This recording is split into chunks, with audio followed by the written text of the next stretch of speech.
Joining us for the Annapolis Face-Off this week are Senator Brian Feldman, Democrat from Montgomery County, Vice Chair of the Finance Committee, and Delegate Rachel Munoz, a Republican from Anne Arundel County. Thank you both for being with us. Senator, in years past, you have sponsored legislation that would legalize cannabis or marijuana for recreational use. What's the argument for doing that? Well, just a couple of things. I did have a bill in the 2021 session, a straight up legalization bill. I mean, the landscape in the country is shifting really dramatically. If you remember back not that long ago, we introduced medical cannabis program. And at the time it was very controversial. And, we passed a bill back in 2013. The reality is now we're up to 37 states that have medical cannabis. It's not even that controversial. In Maryland, we're up to 150,000 Marylanders are registered as patients for the medical cannabis program.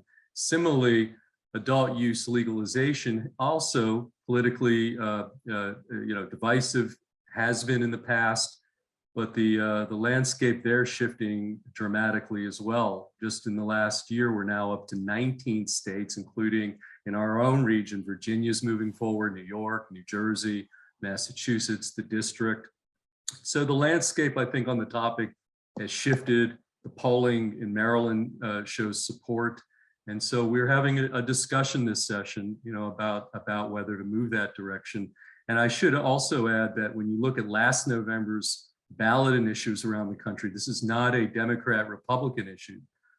States like South Dakota, Montana, these aren't like deep blue states, passed referendum questions overwhelmingly to move it to adult use legalization. And so I think it's worthy of a discussion. Let's have a discussion. Let me get Delegate Munoz in on this. Do you see the landscape shifting on this issue, and what would be your concerns with it?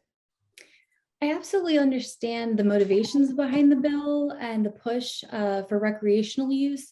But my biggest concerns have to do with our children, actually. I think Maryland's done a great job of decriminalizing marijuana use. We've done a great job with our medical marijuana use program. It helps, tons of Maryland citizens who are dealing with PTSD, our cancer patients, people dealing with chronic pain management, under the care and supervision of a qualified medical health professional who can really make sure that the benefits for these patients outweigh the risks. And I think we've done great, with all those avenues. My biggest concern is, the American Academy of Pediatrics, the American medical groups, they all discourage states from legalizing recreational use because of its harmful effects on children. Senator, are you concerned about that? There's some research about, changes in the brains of younger people who use this.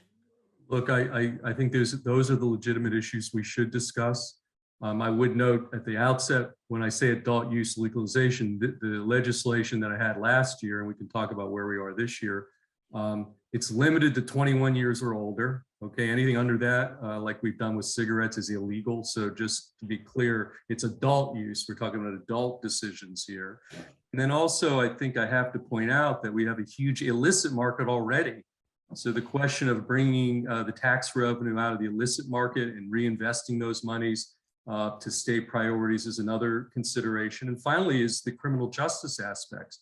The reality is we've had enforcement policies that have resulted in mass incarceration, not only in Maryland, around the country, of our Black and brown Marylanders in very disproportionate numbers. So the idea of criminal justice reform to address that issue. So this is all, I think, wrapped up in this discussion. Illicit market that already exists, it's adult use, tax revenue, but also importantly, very importantly, the criminal justice aspects of this legislation.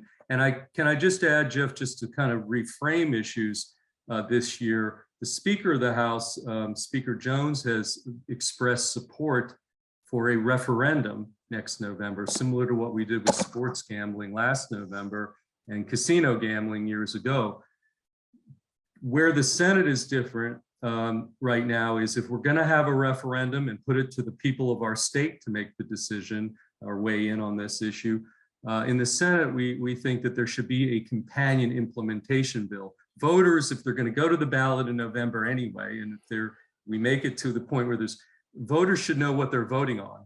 There should be meat on the bones for the voters to see how we're going to handle criminal justice, how we're going to handle social equity, licensing, reinvesting dollars into things like education for youth. But people should know that. It shouldn't go in and just be asked yes or no on a referendum question. And quite candidly, even for members of the General Assembly, House and Senate, if you're going to be voting to put a question on the ballot, which is where the House position is, we in the Senate think our members themselves should know what we're voting on, the details. So that's where the difference is right now. Delegate Munoz, let me get your thoughts on that. But I also wanted to bring up the idea, one potential positive, if somebody is going to use marijuana recreationally, the idea that you're maybe not getting it from a dealer, you're getting it from some more organized, reputable source, less risk of it being laced with something as dangerous as fentanyl. Is that a consideration?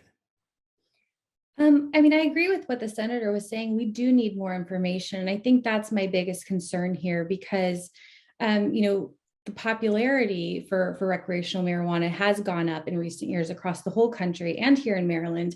But since we've been so cautious here in Maryland, we're able to look to other states and we're able to look at their statistics. And we see that, in the age range of 12 to 17-year-olds, in every state where recreational marijuana has become legalized, we see higher rates of use between those 12 to 17-year-old youths. These are children, these are people's children.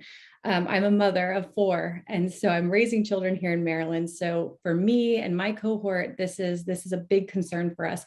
We also see things like traffic-related deaths having to do with marijuana use go up across the board in all these states. And again, this is not something that just affects people who use marijuana recreationally, but it affects everyone out on the roads. Families, moms driving down the streets in minivans with their babies in the car. This affects everyone. Senator, let me pick up on the driving question because you're not allowed to drive impaired. But Right. on the other hand, with marijuana, there's no equivalent of the alcohol breathalyzer. Sure. So that's a huge issue. And I agree with the delegate. That's one that we are spending a lot of time in the Senate in terms of this implementation companion bill, making sure, number one, that a lot of dollars get reinvested into this topic of enforcement of impaired driving. I would also say that just over the last year, there's been tremendous strides made technology-wise. We now have companies that are very close to coming up with an impairment test for cannabis. I just want to come back to the point about the 12 to 17-year-olds. There's a reason we're making it 21 or older. I just want to reiterate that. And your point about safety is a big issue. In the medical program that we created, we made a big point. We have the best independent testing of the product of any state in the United States. And I think having some regulatory oversight about the safety of the product that's, by the way, already out there, those same 12 to 17-year-olds are already using it under what we're talking about a referendum that would be explicitly illegal.